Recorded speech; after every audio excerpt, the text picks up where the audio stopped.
الحمد لله رب العالمين والعاقبة للمتقين والصلاة والسلام على سيد الأنبياء والمرسلين وعلى آله وأصحابه الطيبين الطاهرين أما بعد فأعوذ بالله من الشيطان الرجيم بسم الله الرحمن الرحيم كل نفس ذائقة الموت وقال النبي صلى الله عليه وسلم كما تعيشون تموتون وكما تموتون تبعثون وقال النبي صلى الله عليه وسلم اكثروا ذكر هذه اللذات الموت او كما قال عليه الصلاة والسلام. آمنت بالله صدق الله العظيم وبلغنا رسوله النبي الأمين الكريم. نحن على ذلك لمن الشاهدين والشاكرين والذاكرين والحمد لله رب العالمين. اللهم رب اشرح لي صدري ويسر لي امري واحلل عقدة من لساني يفقهوا قولي واجعل لي لسان صدق في الاخرين. عزیزان محترم، اللہ تبارک و تعالی کا بے پناہ احسان و کرم ہے کہ اس نے ہمیں صحت و تندرستی عطا فرمائی، نماز جمعہ کے لیے مسجد میں حاضر ہونے کی توفیق عطا فرمائی. اللہ رب العالمین ہم سب کی حاضری کو قبول فرمائے اور یوم الجمعہ کی فضیلتوں، برکتوں، سعادتوں سے ہم سب کو مالا مال فرمائے. خصوصاً بیماروں کو اللہ شفا عطا فرمائے، مرحومین کی مغفرت فرمائے اور سب کی روزی میں، تجارت میں، کاروبار میں برکت عطا فرمائے اور سب کی جائز دعاؤں کو شرف قبولیت نصیب فرمائے. قبل اس کے کہ حضرات گفتگو کا سلسلہ آگے پڑھیں اس سے قبل حضور رحمت للعالمین شفیع المذنبین گنبد خضرا کے مکی محمود رب العالمین احمد مجتبی محمد مصطفیٰ صلی اللہ تعالی علیہ وسلم کے بارگاہ اقدس میں عقیدت و محبت اور ارادتوں کے ساتھ درود و سلام کی نظریں پیش کریں. اللہم صلی علی سیدنا مولانا محمد وعلی آل سیدنا مولانا محمد بارک وسلم صلاة و سلاما علیک یا رسول اللہ صلی اللہ تعالی علیہ وسلم. من علینا ربنا اذ بعث محمد ایدہ بأیدہ ایدنا بأحمد ارسلہ مبشرا ارسلہ مجدا صلو علیہ دائما صلو علیہ وسلم. جن کا آقا خیال کرتے ہیں، جن کا آقا خیال کرتے ہیں وہ کب کسی سے سوال کرتے ہیں. جن کا آقا خیال کرتے ہیں وہ کب کسی سے سوال کرتے ہیں اور کس کرم کی مثال دوں ان کو، کس کرم کی مثال دوں ان کو، وہ ہر کرم بے مثال کرتے ہیں، وہ ہر کرم بے مثال کرتے ہیں. اپنے آقا سے ایسا عشق کرو، اپنے آقا سے ایسا عشق کرو جیسا حضرت بلال کرتے ہیں، جیسا حضرت بلال کرتے ہیں. اور ماں حسنین کے ہی صدقے سے، ماں حسنین کے ہی صدقے سے مصطفیٰ ان کو مالا مال کرتے ہیں، مصطفیٰ ان کو مالا مال کرتے ہیں. جن کا آقا خیال کرتے ہیں وہ کب کسی سے سوال کرتے ہیں. عزیزان گرامی، گزشتہ جمعہ آپ کے سامنے والدین کے حقوق اور ان کے ساتھ اس کے سلوک کے متعلق کچھ باتیں عرض کی. آج میں نے سورہ آل عمران کی ایک مشہور اور معروف آیت کریمہ میں نے آپ کے سامنے تلاوت کرنے کا شرف حاصل کی. اللہ رب العالمین اس آیت کریمہ میں ارشاد فرماتا ہے کہ کل نفس ذائقۃ الموت، ہر نفس کو موت کا مزہ چکھنا ہے. اللہ تبارک و تعالی نے یہاں پر یہ نہیں فرمایا کہ صرف انسان کو، بلکہ ہر جاندار جو بھی جس میں جان ہے، روح ہے، اسے موت کا مزہ چکھنا ہے. انسان ہو، جانور ہو، چرندے ہو، پرندے ہو، کیڑے مکوڑے ہو، ہر ایک کو نفس کا مزہ چکھنا ہے. اور موت سے کسی کو مفر نہیں. ماں کی پیٹ سے نکل چلنے والا شروع ہونے والا یہ سفر قبر کے پیٹ میں جا کر کے ختم ہو جائے. ماں کی گود سے شروع ہونے والا یہ سفر قبر کی گود میں ختم ہو جائے گا، مٹی کو آخر میں مٹی میں ملنا ہے۔ اس لیے حضرت برا بن عازب رضی اللہ عنہ فرماتے ہیں کہ ایک مرتبہ ایک قبرستان میں ہم گئے، وہاں پر دیکھا نبی کریم صلی اللہ علیہ وسلم ہے، زمین پر کچھ لکڑی سے نشان آپ بنا رہے ہیں اور زاروں قطار ہو رہے ہیں۔ صحابہ حضرت برا بن عازب رضی اللہ عنہ فرماتے ہیں کہ میں نے رسول کریم صلی اللہ علیہ وسلم سے پوچھا، یا رسول اللہ کیا وجہ ہے، کیا آپ رو رہے ہیں، زاروں قطار ہو رہے ہیں؟ تو آپ نے فرمایا یہ وہ منزل ہے جس سے ہر ایک کو گزرنا ہے، یعنی موت ہر ایک کو آنی ہے، موت کسی کے لیے دائمی نہیں ہے، کوئی اس دنیا میں ہمیشہ کے لیے نہیں آئی۔ الموت قدح كل نفس شاربها والموت باب كل نفس داخلها۔ موت ایک ایسا جام ہے جو ہر ایک کو پینا ہے، اور موت ایک ایسا دروازہ ہے جس میں سے ہر ایک کو داخل ہونا ہے۔ اور حضرات گرامی، لاکھوں لوگ اس دنیا میں روزانہ آ رہے ہیں، لاکھوں لوگ اس دنیا سے جا رہے ہیں۔ کسی کا کندہ نگینے پہ نام ہوتا ہے، کسی کی عمر کا لبریز جام ہوتا ہے۔ عجب سرا ہے یہ دنیا کے اس میں شام و سحر، کسی کا پوچھ کسی کا مقام۔ تو حضرات یہ دنیا کسی کے لیے دائمی نہیں ہے، کوئی انسان اس دنیا میں ہمیشہ رہنے کے لیے نہیں آیا۔ اگر موت سے چھٹکارا اگر کسی کو ہوتا تو انبیاء تھا، وہ اللہ کے وہ محبوبین کہ موت سے ان کو چھٹکارا ہوتا۔ لیکن حضرات جتنے بھی انبیاء آئے ہر ایک کو جو ہے اس دنیا سے کچھ کرنا پڑا۔ بڑے بڑے اولیاء آئے، اتقیاء آئے، صلحاء آئے، عابد و زاہد آئے، ایک وقت گزارنے کے بعد آخرکار ان کو بھی جو ہے اس دنیا سے کچھ کرنا پڑا۔ بڑے بڑے بادشاہ آئے اور دنیا میں نام انہوں نے کمایا، لیکن حضرات ایک وقت آنے کے بعد بادشاہوں کی بادشاہ ختم ہو گئی، بادشاہوں کو جانا پڑا۔ بڑے سے بڑے ظالم اور جادو اس دنیا میں گزرے، فرعون، حامان، شداد، ابو جہل، نہ جانے کیسے کیسے ہم دیکھ رہے ہیں۔ بڑے بڑے ظالم جو ہے دنیا میں آئے جنہوں نے ظلم و ستم کے بازار کو گرم کیا، لیکن حضرات وہ بھی ایک دن یہاں سے چلے گئے، کوئی اس دنیا میں باقی نہیں رہا۔ موت سے نہ دولت روک سکتی ہے موت کو، نہ عزت روک سکتی ہے، نہ سلطنت روک سکتی ہے، نہ حکومت روک سکتی ہے، نہ طاقت روک سکتی ہے، نہ کوئی فوج موت کا مقابلہ کر سکتا۔ یہ موت ہے کہ جس کے متعلق رسول کریم صلی اللہ علیہ وسلم نے فرمایا موت ایک ناصح ہے، یہ تمہیں نصیحت کر رہی ہے، دیکھو تو ذرا کہ یہی موت ہے کہ جس نے نہ جانے کتنے بادشاہوں کے اور شہنشاہوں کے سلطنت کو چھین لیا۔ یہ موت ہے جس نے بڑے بڑے ظالم اور جابروں کو خاک میں ملا دیا۔ یہ وہ موت ہے جس نے نوجوانوں کی نوجوانی کو اچک لیا ہے، اور یہ وہ موت ہے جس نے حسینوں کے حسن کو ختم کر دیا۔ یہ وہ موت ہے جس نے نہ جانے کتنی ماؤں کے گودوں کو خالی کر دیا۔ یہ وہ موت ہے جس نے نہ جانے کتنے بچوں کی سروں سے باپ کے سارے کو ختم کر دیا۔ یہ وہ موت ہے کہ جس موت نے نہ جانے کتنے گھروں کی خوشیوں کو ختم کر دیا۔ یہ موت نصیحت ہے، یہ موت نصیحت ہے، موت سے کوئی مقابلہ نہیں کر سکتا۔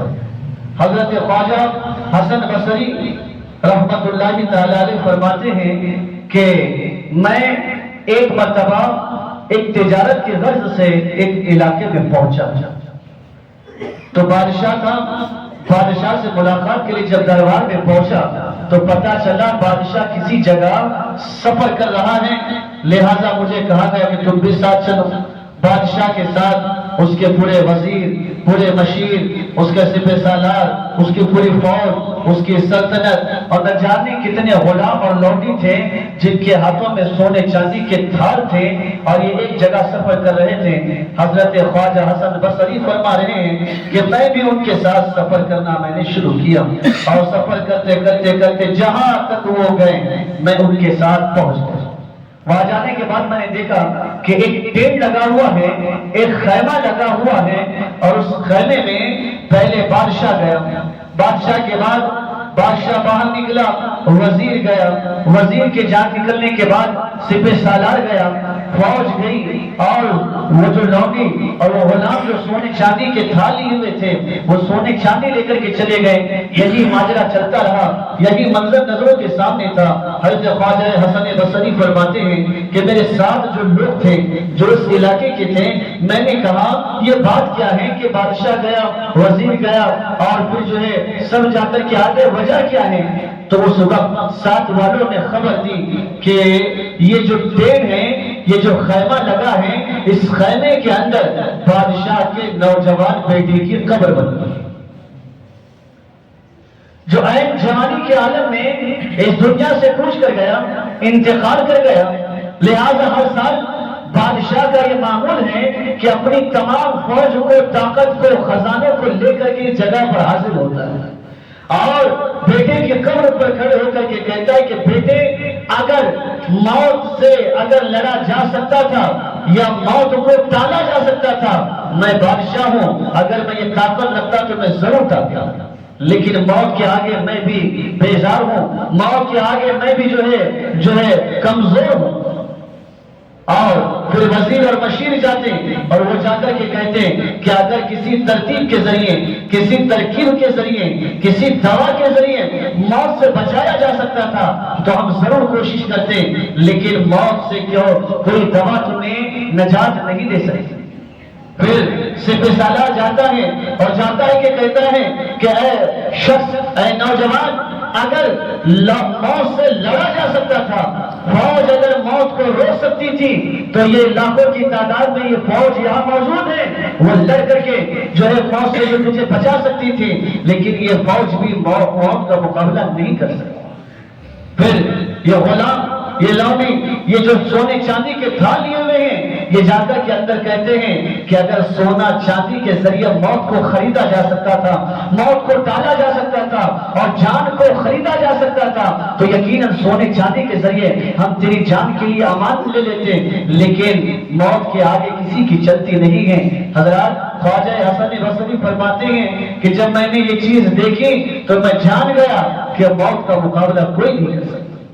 حضرات، ایک بزرگ کے پاس ایک عورت آئی، اور آنے کے بعد اپنے بیٹے کو اس نے جو لٹایا ہوا تھا، بیٹا انتقال کر گیا، تو کہا کہ جو ہے اس کو زندہ کر دیجیے، میرا ایک لوتا بیٹا ہے، بڑا عزیز بچہ ہے میرا، ایسا بیٹا کہ بڑی چاہتوں سے میں نے اس کو پالا ہے، آج جوان ہوا ہے اور آج اسے موت آ گئی ہے، لہذا آپ کچھ کر دیجئے تاکہ میرا بیٹا دوبارہ زندہ ہو جائے، اس میں جان آ جائے۔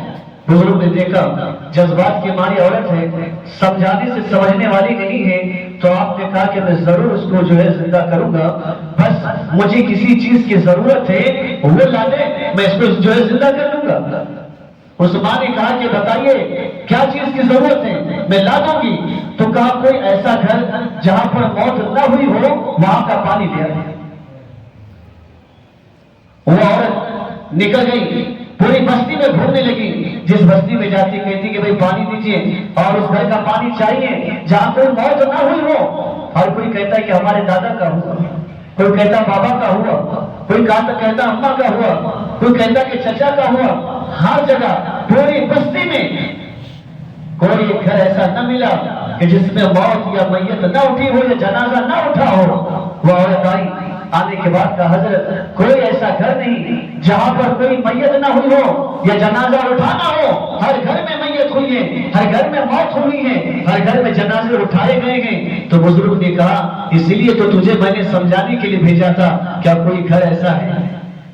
لہذا اس یقین کو، اس حقیقت کو جان لے اور سمجھ لے کہ موت سے کس کو رستگاری ہے، موت سے کسے رستگاری ہے، آج ان کی کل ہماری بات۔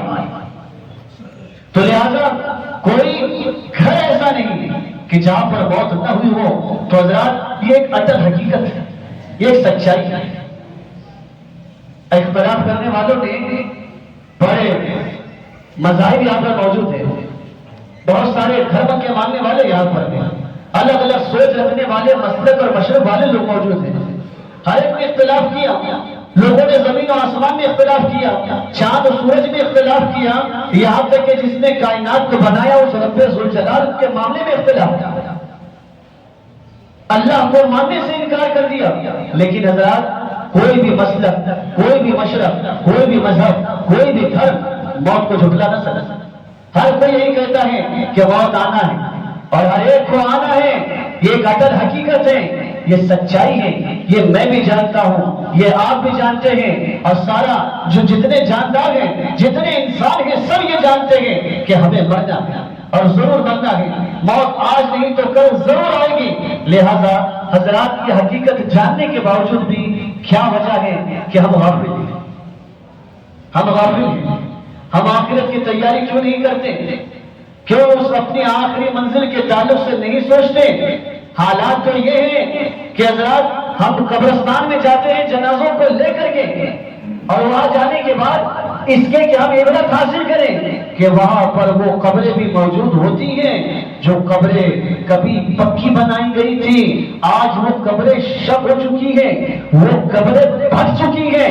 ان قبروں کے اینٹ جو ہے یہ علیحدہ علیحدہ بکھر چکے ہیں. اور اینٹوں کو ان قبروں کے اندر کبھی جھانک کر کے دیکھتے ہیں تو کبھی کیڑے مکوڑے نظر آتے ہیں، اور اللہ کی بنا کسی قبر میں سانپ بھی چلتا ہوا نظر آتا ہے. ہم دیکھتے ہیں، ہم کہتے ہیں، لیکن حضرات ہم عبرت حاصل نہیں کرتے. ہم عبرت حاصل نہیں کرتے، بلکہ قبرستان میں جانے کے باوجود بھی ہم بجائے اس کے کہ عبرت حاصل کریں کہ آج اس کو اس جنازے میں لٹایا گیا ہے، اس ڈولے میں اس کو لٹایا گیا تھا، کل مجھے بھی لٹایا جائے. لیکن وہاں جانے کے بعد بھی ہم بزنس کی باتیں کریں، ہم کاروبار کی باتیں کریں، ہم تجارت کی باتیں کریں. اعلیٰ حضرت نے ایک شعر کہا تھا، ہائے غافل وہ کیا جگہ ہے جہاں، ہائے غافل وہ کیا جگہ ہے جہاں 5 جاتے ہیں 4 پھرتے. انسان غافل کیا؟ وجوہات یہ ہیں کہ شیطان کو جب اللہ تبارک و تعالیٰ نے اپنے دربار سے بھگا دیا، لعنت کا طوق پہنا کر کے جب اس کو نکال دیا، تو اس وقت جاتے جاتے اس نے کہا لَأُزَيِّنَنَّ لَهُمْ فِي الْأَرْضِ وَلَأُغْوِيَنَّهُمْ أَجْمَعِينَ. وعدہ کیا اس نے کہ میں وعدہ کر رہا ہوں کہ جس آدم کی وجہ سے مجھے جنت سے باہر نکالا گیا، اس آدم کی اولاد کو میں ایسے بہکاؤں گا، ایسے بھٹکاؤں گا، ایسے ان کو راستے سے ہٹا دوں گا کہ وہ جو ہے نا جنت میں داخل نہیں ہونے پائے، موت کو بھول جائیں گے. اور وہ کیسے؟ لَأُزَيِّنَنَّ لَهُمْ فِي الْأَرْضِ وَلَأُغْوِيَنَّهُمْ أَجْمَعِينَ. دنیا کی نعمتوں کو، دنیا کی چاندنی کو، دنیا کی چکا چوند چاندنی اور روشنی کو ان کے سامنے ایسے سجا کر کے لاؤں گا کہ وہ ان کے دیوانے بن کر کے رہ جائیں.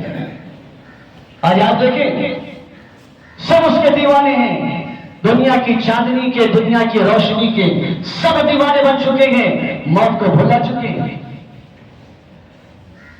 اولاد نعمت ہے، بیوی بچے نعمت ہے، مال تجارت یہ نعمت ہے، کاروبار بزنس یہ سب نعمت ہے، آپ کی زمین جائیداد، آپ کی کھیتی باڑی یہ سب نعمت ہے، پہننا اوڑھنا یہ سب نعمت ہے.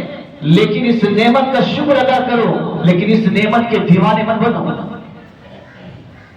آج حالات یہ ہیں کہ سب اس کے دیوانے بنے ہوئے ہیں اور اسی دیوانگی میں اپنی آخرت کے سفر کو بھول چکے ہیں. کاش ایک مرتبہ یہ ذہن میں لے لیتے کہ ایک دن مر جانا ہے، یہ جتنا ہے سب یہی چھوڑ جانا ہے، ایک دن ہمیں مر جانا ہے. کاش ایک مرتبہ یہ سوچ لیتے. لیکن آپ دیکھیں گے زمین جائیداد پراپرٹی اس کا نشہ ایسا چڑھا ہے، ایسا چڑھا ہے کہ انسان اس کو پانے کے لیے رشتہ داروں کو بھول گیا، انسان اس کو پانے کے لیے محبت کو بھول گیا، انسان اس کو پانے کے لیے حسن سلوک بھول گیا، اور اس زمین کو پانے کے لیے اب ظلم کر رہا ہے، اسی زمین کو پانے کے لیے دھوکے کر رہا ہے، اسی زمین کو پانے کے لیے پلاننگ کر رہا ہے، اسی زمین کو پانے کے لیے اپنے رشتہ داروں پر حملے کر رہا ہے۔ جائیے کورٹوں میں، کچہریوں میں، اور جا کر کے دیکھیے آپ کتنے طلاق کے مسئلے ہیں اور کتنے زمین جائیداد کے مسئلے کے پڑے، اور کون ہے یہ؟ بھائی بھائی پر کر رہا ہے، رشتہ دار پر کر رہا ہے۔ کیوں؟ شیطان نے زمین جائیداد کو اتنا مزین کر دیا، اتنا مزین کر دیا کہ سب کچھ وہی نظر آ رہا ہے۔ مال تجارت کو اتنا سجا دیا کہ رات کو سوتے ہیں تو بزنس ہے، اٹھ رہے ہیں تو مال ہے، نماز میں ہے تو بزنس ہے، کاروبار نظر آ رہا ہے۔ ایسے نشے میں چور ہو گئے، سمجھتے ہیں کہ بس مال ہی ہے تو سب کچھ ہے، اور اسی میں بھول جاتے ہیں کہ مال کما رہا ہوں، حرام طریقے سے کما رہا ہوں، حلال طریقے سے کما رہا ہوں، ہر طریقے سے مال کو کما رہے ہیں، حرام طریقے سے، حلال طریقے سے، ہر طریقے سے کما رہے ہیں۔ اور حضرات گرامی، پھر یہی مال ہے، اسی مال کو کمانے کے وقت میں بھول جاتے ہیں کہ یہ مال ایک دن اس دنیا میں رہ جانا ہے، یہ اولاد کسی کام نہیں آئے گی۔ جس اولاد کے لیے مال آپ نے چھوڑا یا جس نے بھی چھوڑا، مثالیں ہمارے سامنے،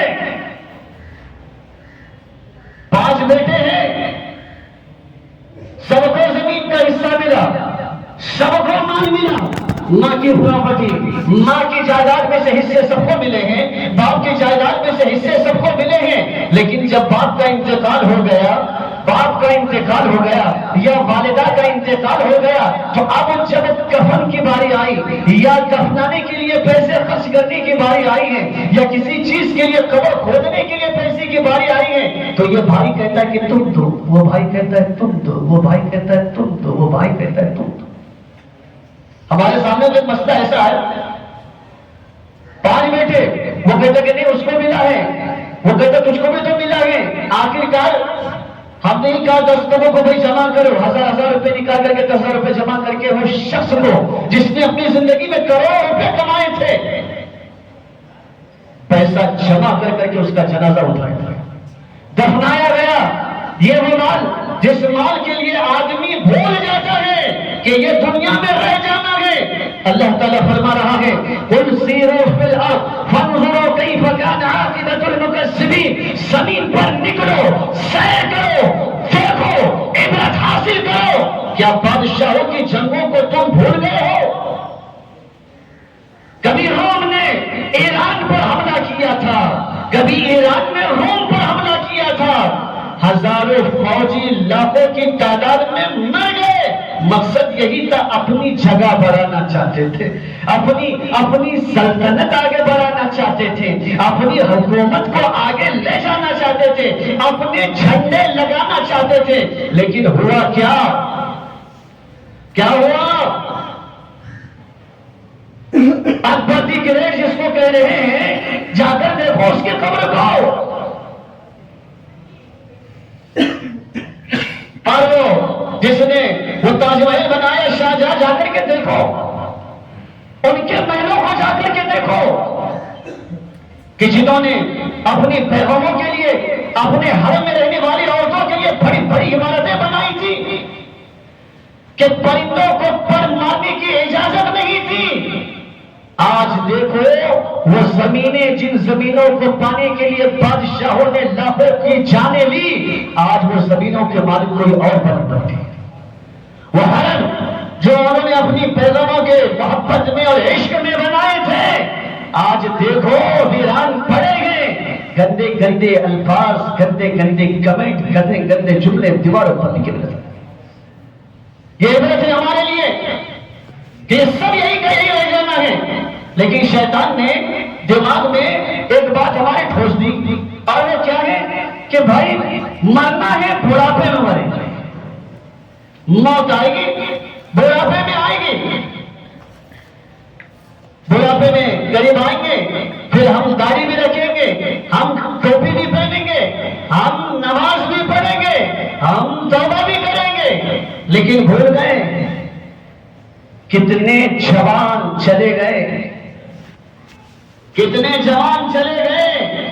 کیا کووڈ-19 کے بعد آپ نے دیکھا نہیں کتنے جوانوں کے جنازے اٹھ رہے ہیں، کتنے جوانوں کے جنازے اٹھ رہے ہیں جو یہ دماغ میں ہے کہ بڑھاپے میں موت آئے گی اور کب تیاری کریں گے، وہ ان کے لیے عبرت ہے۔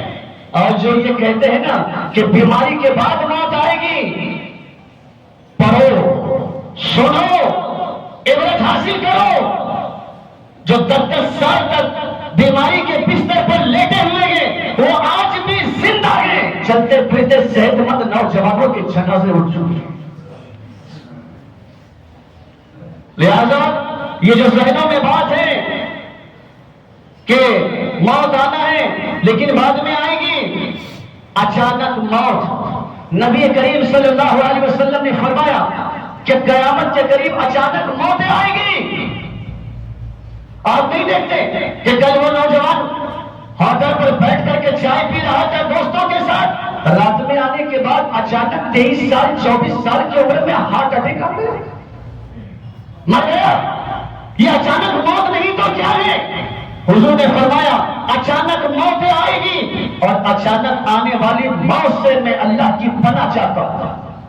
اس لیے کہ اگر بڑھاپے میں موت آئے یا بیماری میں موت آئے تو کم از کم کچھ موقع تو ملے گا توبہ کرنے کا، استغفار کرنے کا، اپنے گناہوں کو معاف کروانے کا، کچھ تو موقع ملے گا۔ لیکن اچانک اگر موت آ جائے تو یہ موت اچانک جب آئے گی، نہ توبہ کا موقع ملے گا، نہ استغفار کا موقع ملے گا، نہ گناہوں کو معاف کروانے کا موقع ملے گا، نہ آخرت کی تیاری کرنے کا موقع ملے گا۔ وَمَا الْحَيَاةُ الدُّنْيَا إِلَّا مَتَاعُ الْغُرُورِ۔ دنیا میں جتنا کمایا ہے، جتنی بھی زمینیں لی ہیں، جتنے بھی جائیداد ہے، جتنے مکان ہیں اور جتنی بھی دولت ہے، جب مر جاؤ گے پیچھے مڑ کر کے دیکھو گے، کہیں گے یہ دھوکہ تھا، یہ دھوکہ تھا، یہ نہ پیسہ میرے کام آیا، نہ یہ دولت میرے کام آئی، نہ یہ مکان میرے کام آئے، نہ یہ جائیداد میرے کام آئی۔ اللہ رب العالمین قرآن پاک میں ارشاد فرما رہا ہے، ذرا دیکھو تو صحیح، کلا اذا بلغت التراقی وقیل من راق،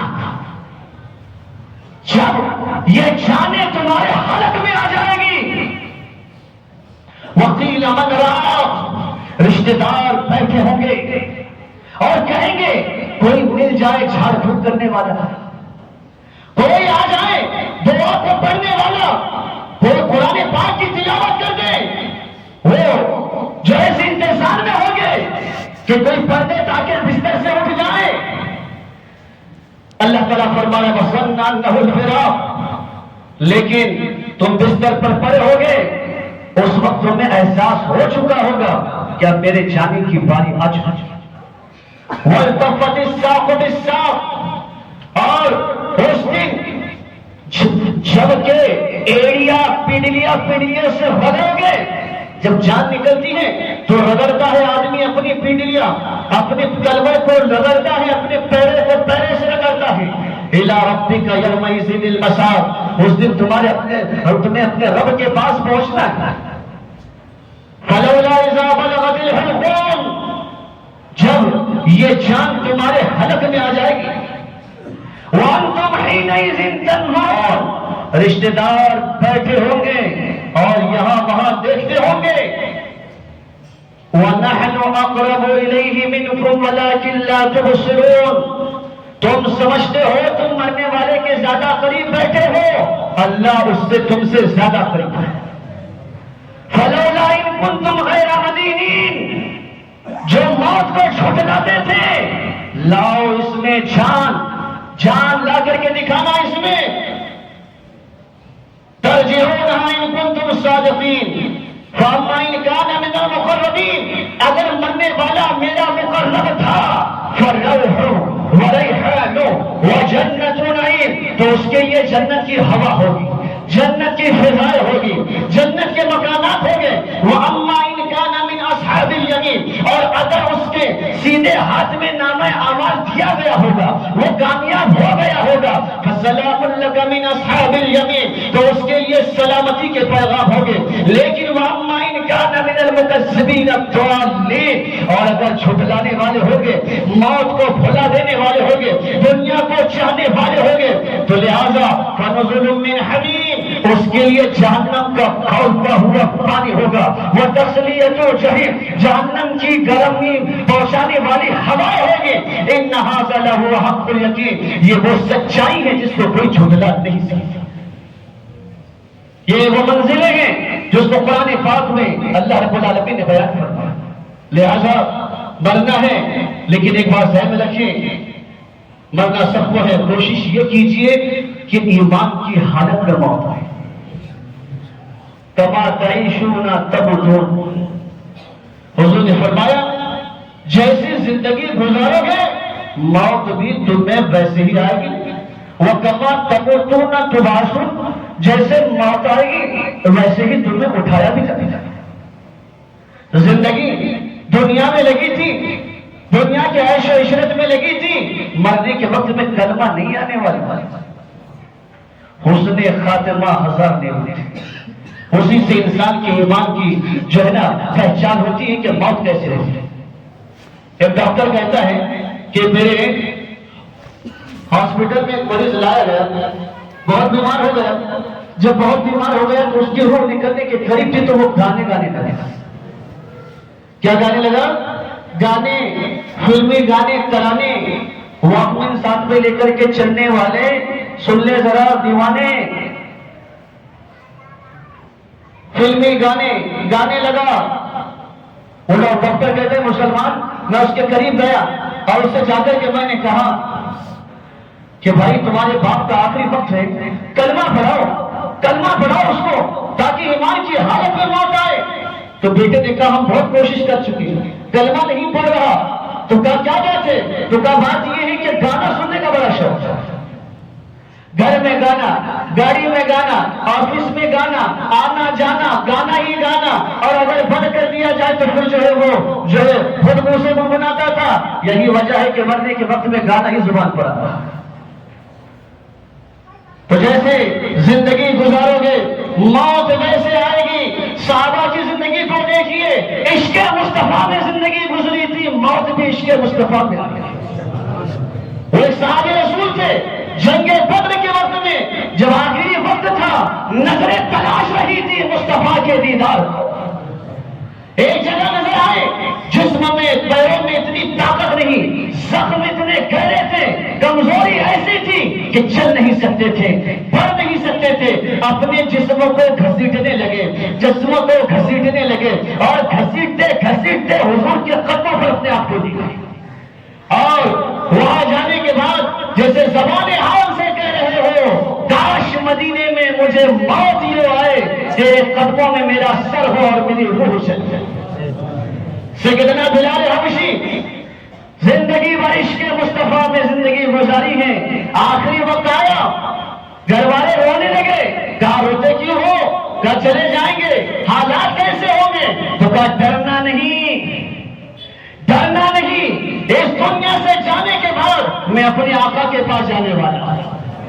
یہ تنگی، یہ تاریکی، یہ لہر کی زمین، یہ سن کر میری حالت دل بری تھی، مگر اس خبر نے مجھے تسلی دی کہ وہاں مصطفیٰ کا دیدار ہوا۔ سیدنا خواجہ غریب نواز رحمت اللہ تعالی علیہ زندگی بھر محبت کا پیغام کیا، مخلوق سے محبت کی، اللہ کے لیے، اس کے رسول کے لیے محبت کی، زندگی بھر اللہ اس کے رسول میں محبت میں زندگی گزری۔ آخری وقت آیا، جانے کے بعد خواجہ قطب الدین بختیار کاکی رحمت اللہ تعالی علیہ قریب گئے، اور جانے کے بعد جب چہرے سے چادر کو ہٹایا تو پیشانی پر لکھا ہوا تھا ھذا حبیب اللہ ماتا فی حب اللہ، یہ اللہ سے محبت کرتا تھا، یہ رسول اللہ سے محبت کرتا تھا، اور اسی محبت میں سے موت آئی ہے۔ لہذا کما تعیشون تموتون، جیسی زندگی گزر گزارو گے موت ویسے آئے گی، اور جیسی موت آئے گی اسی حالت میں اٹھایا جائے گا۔ موت ایک اٹل حقیقت ہے، اچانک کبھی بھی کسی بھی وقت آ سکتی ہے۔ آگاہ اپنی موت سے کوئی بشر نہیں، ساماں ہے 100 برس کا پل کی خبر نہیں۔ لہذا ہمیشہ آخرت کی تیاری کریں، فکر آخرت اپنے اندر پیدا کریں، توبہ استغفار کرتے رہیں اور یہ سوچتے رہیں کہ ایک دن مجھے مر جانا ہے، سب یہی چھوڑ جانا ہے۔ اللہ سے اس کی محبت، اس کے رسول کی محبت مانتے رہیں، یقین جانیے آخر وقت میں کلمہ بھی نصیب ہو جائے گا، ایمان پر خاتمہ بھی ہو جائے گا۔ اللہ تبارک و تعالیٰ میرے کہنے پر آپ کو سننے قبول فرمائے، سمجھانے میں غلطیاں ہو مولا اسے معاف فرما۔ استغفر اللہ رب من کل ذنب و اتوب الیہ انک انت التواب الرحیم۔ کھڑے ہو جائیے۔